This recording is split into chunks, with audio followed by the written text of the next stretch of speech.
The story opens with Cameron watching the football finals between the Saviors and the Atlanta Manson, sitting beside his parents. The Saviors are trailing by just a single point. The tension is sky high. In the final moments, they pull off a miraculous comeback, winning by that very 1 point. But as the crowd erupts in celebration, tragedy strikes. Cameron's idol, Isaiah White, goes down with a devastating leg injury. Seeing the disappointment in Cameron's eyes, his father gently tells him, "To gain something in life, you must be willing to sacrifice something." He encourages his son to stay motivated and never lose hope. 14 years later, Isaiah White has become one of the most legendary names in football. He doesn't just win 1 or 2, he leads the Saviors to 8 championship titles. But now, his glorious career is reaching its twilight. Everywhere, the same question echoes: will Isaiah White play one more season? Meanwhile, Cameron has grown into a rising football star himself, finally beginning to bask in the spotlight. One evening, he's practicing alone on his hometown field. His old school coach stops by, greets him briefly, and walks away.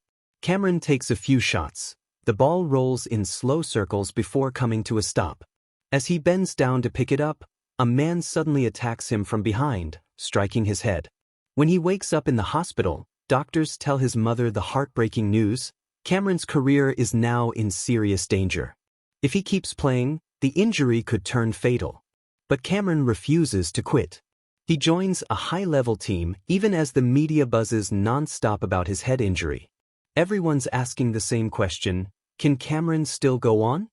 Before a big press conference, his mother begs him one last time to reconsider. But Cameron stands firm. He's worked his whole life for this moment, and he won't walk away now. At the conference, his manager brushes off the rumors, calling the injury nothing serious. Later, wandering aimlessly through a dim alley, Cameron encounters a mysterious tribal man who marks his own forehead with Cameron's signature and silently walks away. At a party soon after, Cameron finds himself unable to celebrate. His mind is clouded with the fear of his brain injury. In frustration, he lashes out even at his closest friends. Then, suddenly, the call. Not from anyone ordinary, but from his childhood hero, Isaiah White himself. Isaiah invites Cameron to a secret training location. Though hesitant at first, Cameron is persuaded when Isaiah reminds him of his late father's words. And so, he accepts. Cameron is driven to a remote, desolate area where strange fans await him. Eventually, he's dropped off at an isolated house. Inside, he finds Isaiah's trophies, awards, and unsettling photographs scattered around. In a room filled with odd hunting memorabilia, Isaiah finally appears, greeting him with a warm smile. Cameron, however, is unsettled by Isaiah's strange obsession with hunting. Isaiah begins to explain the ancient rivalry between Native Americans and whites. The natives, agile and cunning. The whites, aggressive and ruthless.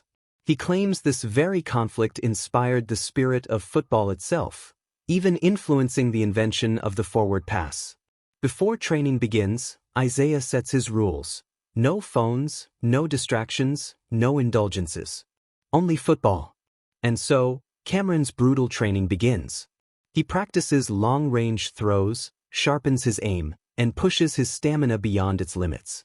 Isaiah introduces Cameron to Marco, a physiotherapist who performs a complete medical evaluation to determine whether he's fit enough for the upcoming matches. Soon after, Cameron meets Elise, Isaiah's sister, a calm, confident businesswoman who greets him warmly. Seeking recovery, Cameron steps into an ice bath, but nearby, he notices something unsettling: Isaiah receiving a blood transfusion. The sight unnerves him. Then Marco injects Cameron with an unknown substance that leaves his mind foggy and unfocused. The next morning, training intensifies. Endurance drills push him to the breaking point until he collapses, vomiting and gasping for air. In that moment of delirium, a woman in a red dress appears, lunging at him with a weapon. But as she swings, Cameron realizes it's just a hallucination. Isaiah gives him 1 week to improve his stamina. Meanwhile, Marco keeps injecting him with mysterious substances. Soon, Cameron faces a brutal new challenge. He must catch and pass the ball within 2 seconds, or his teammate will take a full-force hit straight to the face. The pressure is crushing. He hesitates, fumbles, and his teammates suffer, bloodied and panicked. Isaiah warns coldly, "Focus, or people will die." Under immense pressure, Cameron finally gets it right. But Isaiah's behavior keeps getting stranger, fueling Cameron's suspicion that something isn't right. When Cameron's stitches begin to reopen, Isaiah escalates his training. He seals him inside a high-pressure chamber, 50 psi and climbing. The strain drives Cameron's mind to the edge. Terrifying illusions blur the line between reality and nightmare, yet he keeps pushing forward. Then come the leadership drills. Isaiah's men brutally tackle him again and again, testing his pain threshold. Cameron stumbles and falls, but Isaiah roars at him to remember his father, to find his courage. With his wounds tearing open, Cameron finally snaps. He charges forward, headbutts an opponent, and smashes him to the ground, leaving the man severely injured. Isaiah, impressed by the rage he's unleashed, begins to see Cameron as the true heir to his legacy.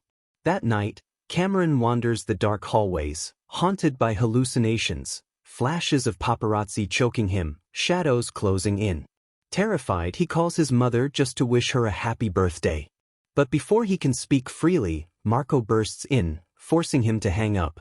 Marco insists he would give his life for athletes like Cameron, and urges him to keep training no matter what.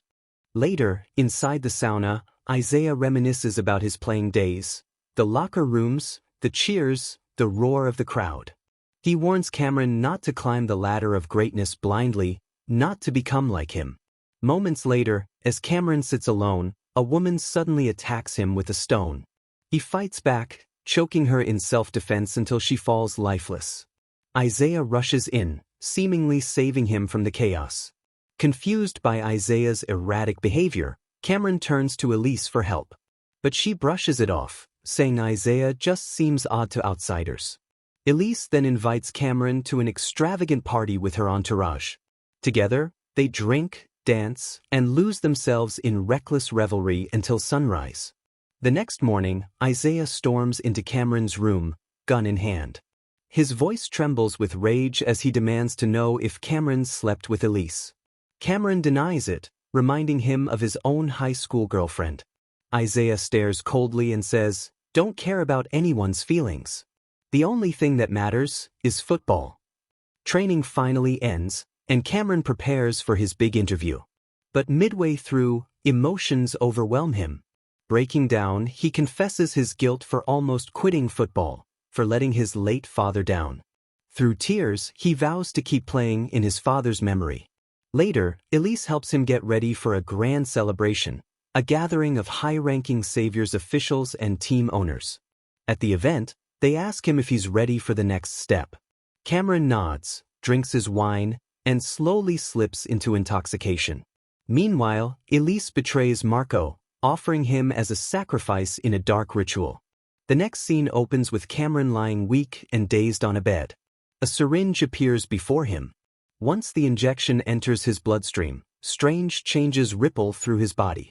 Mustering every ounce of strength, Cameron storms toward Isaiah, now determined to kill him. Inside Isaiah's room, he discovers a horrifying sight: old jerseys of fallen quarterbacks hung like trophies. In that moment, the truth hits him hard. Isaiah has been prolonging his career by transfusing the blood of past greats, stealing their abilities to keep himself at the top. Isaiah smirks and challenges him. Whoever wins walks through that tunnel and onto the field. The brutal fight begins. Cameron lands heavy punches, but Isaiah snaps his arm with monstrous force. Writhing in agony, Cameron roars back, snarling, "The opposite of savior is destroyer."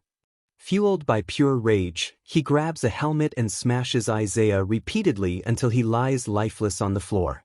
Cameron pushes through a door, entering a chamber where Elise stands beside the Savior's executives, holding a contract. Stunned, he realizes the horrifying truth: the officials are part of a cult.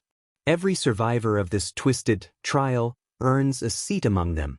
They urge Cameron to sign. But the puzzle pieces finally connect. His entire life, from his mother to Isaiah, had been manipulated for this very moment. His father had been killed for the same plan. Enraged, Cameron refuses. He explodes in fury, slashing through guards, stabbing Elise in the neck, tearing through the executives, and finally decapitating the CEO of the Saviors. As he walks away from the carnage, his father's words echo in his mind. No guts, no glory. And that's how the movie ends. Don't forget to hit the like button and subscribe to the channel for more awesome recaps.